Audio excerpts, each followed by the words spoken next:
At 15 years old, I hated myself. I had very low self-esteem, low self-worth, and relied solely on external validation. Fast track to now, I'm 24 with a 6-figure net worth, 200k followers across social media platforms, and I now have a life that I couldn't have even dreamed to have had at that age. But the money and the milestones aren't the real win. It's the fact that I actually like myself now. So this is the part that no one tells you about any kind of financial success. It's not about the money, it's about the mindset. When I was 15, I went through a spout of depression. I was never actually diagnosed with it, but I had all of the symptoms. Bed rotting, feeling hopeless, self-destructive behavior. Being Chinese and adopted, I never felt attractive growing up. And I think that because of my traumatic upbringing, being abandoned at an orphanage, and then growing up being like the only Chinese kid in all of the schools that I went to, and to feel like you don't belong in any place. However, I did overcome this, and going into my 20s, I've been feeling a lot more confident. I think that going to university, living independently really helped. You could call this a natural maturity, but I think there were some things that helped me along the way, from going from zero confidence to actually doing something meaningful and feeling confident and achieving everything that I want. So after graduating university, I did an internship. I'd done 2 internships prior, but this was like my first real job. When you first enter the workplace, you become a lot more aware of how you're acting. It's actually a really good tool for self-development. As I learned and progressed at the company, I actually realized that I was doing a lot of things that were self-destructive, like my people-pleasing tendencies or not negotiating. So where was the switch? Because if you told 15-year-old me that I'd be now landing 5-figure brand deals, I'd negotiated a 10k pay rise, or I'd be getting gifts from YSL, I would have laughed at you. I wouldn't have believed you. 9 years is a long time, and yeah, people do change in that time period, but I feel like even in the last year, I've changed immensely. Okay, so you may be thinking, what triggered this thought? So a friend sent me a picture of when I was 15 at like this summer camp for Chinese adopted girls. And I had low-key blocked this memory out of my mind, because when something is traumatic or just you don't want to think about it, I don't know if anyone can relate to this, but I just almost like deliberately forget. I have a selective memory. If anyone's seen that Eternal Sunshine of the Spotless Mind film, like I can turn that setting on in my brain. So because of that, I don't have any pictures from that time in my life. Like, isn't that insane? Maybe other people are like me and this is fairly common, but I don't think it's that common to just have no pictures for you of like a certain age. But when I looked at this picture, what it solidified to me was that your reality is your reality, right? Because at the time, I felt like the most hideous, ugly person. I would never find love. I would never find acceptance. But looking at this picture, it's just a young girl. Your reality is never truly objective. You think that you have all these universal truths. And even when you talk to like friends, family, you'll often catch them saying things that they take as facts, like, oh, I'm not a very organized person. Well, okay, you may not identify that way now, but you could be. The world is just a reflection of how you feel about yourself. Okay, so what was the turning point? What was the shift in the last 9 years? Because if it took me 9 years, it can definitely take you less time if you know exactly what I did. So was it just about growing up? No, it was about getting intentional. Because if you don't choose who you want to become, life chooses for you. So here's what I did to completely rewrite my story. Step 1, break out of people-pleasing jail. I realized that no matter what I did, people wouldn't like me. Living for other people's approval kept me broke, small, and miserable. Once I started putting myself first, financially, personally, and creatively, my income and opportunities followed. For example, when I did several internships, I became aware that I was a people pleaser. I was so nervous about being liked that nervousness led to anxiety, which led to me making more mistakes. And so every single thing I did, I would apologize for. If I walked into the table, I would apologize.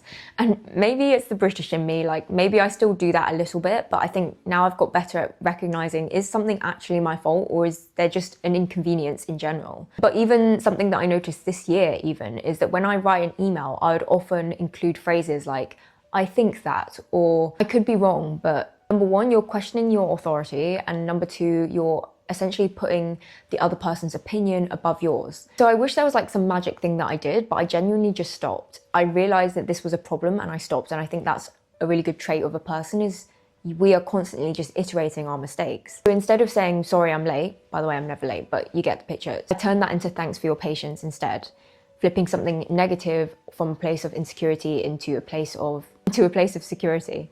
Step 2 is I started to know my worth. If you don't set your own value, people will decide it for you. And trust me, brands, companies, employers, they will be lowballing you left, right, and center. The day that I stopped settling, I negotiated properly and acted like I deserved more. That's when my financial trajectory changed. Okay, so I'm gonna tell you a story. I distinctly remember the moment that I got promoted at work. I'd been an intern, been moved to a permanent position as admin assistant, and then randomly got promoted onto the sales team. In the fashion industry, it's notoriously underpaid and it takes a while to move up. You could be doing an admin assistant's role for a couple of years, you'd then move to a junior role. Bear that in mind when I'm talking about this, but I got offered, I think I was on 26 or 28, and it got moved up to 30. I remember being overjoyed. I was almost bragging, saying I'm so proud of myself to friends and family and stuff. Now I know there's a lot of discourse online about whether this is actually a good salary or not. It depends if you're in London, it depends on what industry. I think it was fairly a good salary to be on straight out of uni and in the fashion industry. You should celebrate all your wins and also be grateful. I was very grateful for the opportunity, of course, but it's what I'd later find out which would change my mind a little bit. And that's because a really good friend joined the company. Well, I met her there, and we quickly started talking, and we're both quite open people. So we ended up talking about wage. And I'd been at the company for a year and a half, I think, or yeah, almost 2 years. And she had just graduated and had some experience, but I wouldn't say like the same internship experience. With 3 internships under my belt and 2 years at the company, surely the salary should match up. This person was my friend, but I'm not trying to speak badly of her. She was on £2,000 more than me. It was a slightly different role, but in terms of experience, it just made no sense. And it hit me and I was like, yeah, why haven't I negotiated? It taught me that not negotiating leaves money on the table. If you don't ask, you don't get. If you're an employer, one day maybe I'll be in that situation where I'm employing people and I'm obviously not going to say my best offer first, because in any situation you're thinking about budgets. By no means anyone else's fault but my own to have actually asked for what I want. What did this result in? I actually asked for a 10k pay rise further down the line. It took a few months to come into effect. It was so worth it. As soon as I moved out, once I did the calculations, once my rent, everything was gone, 30 was not the best salary for being in London. I feel like because I was such a grafter at the job, I wouldn't have got the pay rise, such a big pay rise, because there was just lots of factors that came into it. So yeah, I'm not saying blindly just go and ask for a 10k pay rise. Be very strategic, but in my situation, it was the right time. Number 3, I expanded my consciousness. This could be attributed to my frontal lobe developing. I'm gonna say that I had some part in it. So firstly, I stopped mindlessly consuming and I started creating instead. When you're purely a consumer, you go to work, you go from that small screen to a big screen to a little screen, and then you go to sleep. Constantly consuming media, consuming consumer products. I'm not trying to sound like I'm better than anyone. I am a consumer too, but it's about reducing the amount that you do. Not because it's bad, it's just not serving you. You are serving others. You're making someone else rich. Something that's helped me so much is having a personal brand and creating outside of my 9 to 5. It's given me purpose. And it's given me financial freedom because I have a whole source of full-time income that I could rely on if I lost my job. Not only that, the soft skills that I've learned from doing this, I've even learned a bit of copywriting, marketing, content strategy, all of these various things, writing.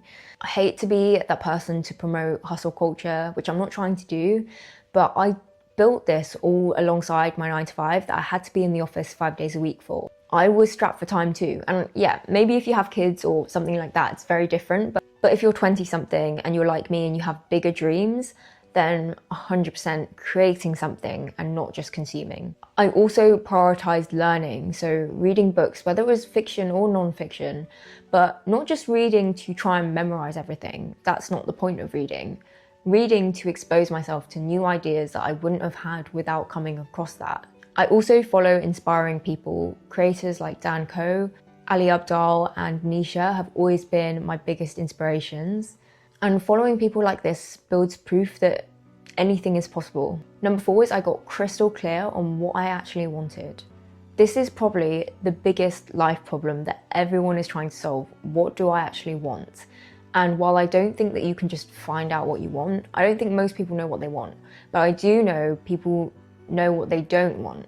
I think you have to go through life finding out what you don't want in any situation. And you won't do that by bed rotting and scrolling on TikTok. You have to be out and about in the world, trying random stuff until you find out what you don't want to do, including jobs. Doing a job just because it's a job kind of makes sense, because then you realize that you hate it. And you go and pivot and you do something that you want to do more instead. It may not be your dream job, but you're not going to find your dream job unless you do lots of different jobs until you find one that you hate the least. While jobs is something that I'm never sure what I want, there's something that I am crystal clear about, and that's financial freedom. It's the one certainty in my life that I'm sure that I want. And what that looks like for me is a mixture of two things. One being time freedom. This is something that probably not many people watching this, or me, myself included, have. Working 40 hours a week, it undeniably drains you. I'm not against a 9 to 5. I work a 9 to 5. Like, I think they're so important for your self-development and for growing. However, the eventual goal is working less, is working like a 4-hour work day. That is what I want. Not because I want to work less, it's because I want the work to be meaningful to me. I want to enjoy the work so it doesn't feel like work. I don't want to do pointless things. I'm not being entitled. I have grafted. I have done things that I don't want to do, but that doesn't have to be forever. And don't give into the kind of victim mindset that because you're struggling, you're somehow pious or you're better than everyone, that you've done a 9 to 5 for X amount of years. Like, if that's not something that you want, then it doesn't have to be your reality. You don't have to do that forever. The first one was time freedom. The second one is financial freedom.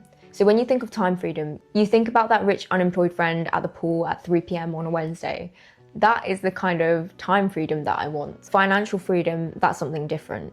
I always talk about the FIRE number, and there's a lot of hate towards the FIRE movement. Very simply, it's your financial independence retire early number, because retirement isn't about an age, it's about a number. Typically, you would retire at 67, but even with the state pension getting older and older, who knows?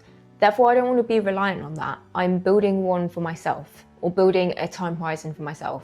And I want to soft retire by the age of 40. I'm 24 now, and that gives me 16 years, and I'm pretty confident that I'll get there. One of the ways that I got crystal clear on what I wanted, because it was a mathematical equation. When something is driven down to the maths, even though I'm terrible at maths, it was a certainty. Yes, I don't know if I'll make it till tomorrow even, but what I do know is that numbers don't lie. So having that there just made it so much easier to work towards it with something concrete. Number 5, I became selfish, but in the right way. I see a lot of people on social media saying that you have to have the audacity of a white man, and I think it's something that we should all adopt. What I mean by this point is pouring the obsession and the energy that I was putting into other places in my life, like stalking people that I barely knew on Instagram, or comparing myself to Instagram models, or caring what a boy thought of me. That is energy that could have gone into myself, and now all of my energy, pretty much 90%, is poured into myself and making myself richer. And yes, it sounds selfish, it sounds greedy,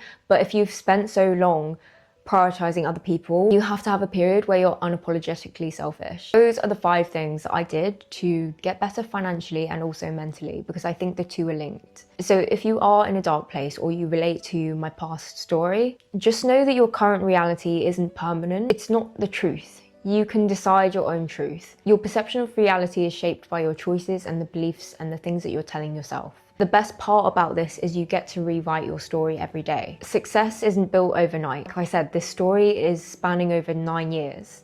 I'd say it's in the last year that I've noticed a significant jump. But yes, today I have 100k saved and I have 200k followers. The real win is when I look in the mirror, I'm proud of who I am. So if I could go from self-hate to self-made, so can you.